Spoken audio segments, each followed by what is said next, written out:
আজ গ্রিন জুসের উপকরণগুলো ধুয়ে নিচ্ছি, যদিও ছাদ বাগানের একদমই ময়লা নাই, তারপরও সব কিছু আমি ধুয়ে তারপর আপনাদের সাথে শেয়ার করছি। ভালো করে ধুয়ে আমি এটার মধ্যে নিয়ে নিই, সব নিয়ে নিলাম। একটু পানি দিয়ে দিই, নাহলে একটু ব্লেন্ড করা যাবে না। এখানে আমি কিন্তু উষ্ণ গরম পানি দিচ্ছি, শীতের দিন আগেই মিশিয়ে রেখেছি উষ্ণ গরম পানি। এবার হচ্ছে এটা আমার ব্লেন্ড করা সব মিশে গেছে।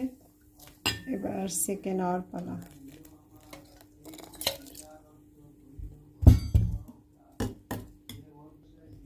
এবার আমি ছেঁকে নিচ্ছি। এবার আমি রসটা বের করে নিচ্ছি,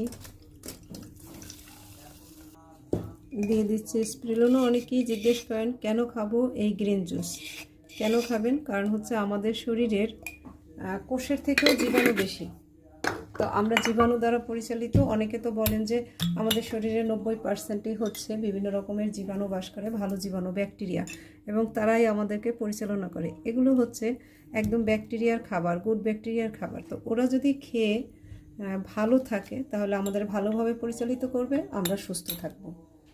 তাই ওদেরকে খাবার দিতে হবে, আমাদের নিজেদের মুখের কথা চিন্তা না করে অণুজীবের কথা চিন্তা করতে হবে। আমি এটা দেখাই নিই, যে একটু অলিভ অয়েল দিয়ে দিলাম, এক্সট্রা ভার্জিন অলিভ অয়েল। এবার আমি আবার ব্লেন্ড করে নিই।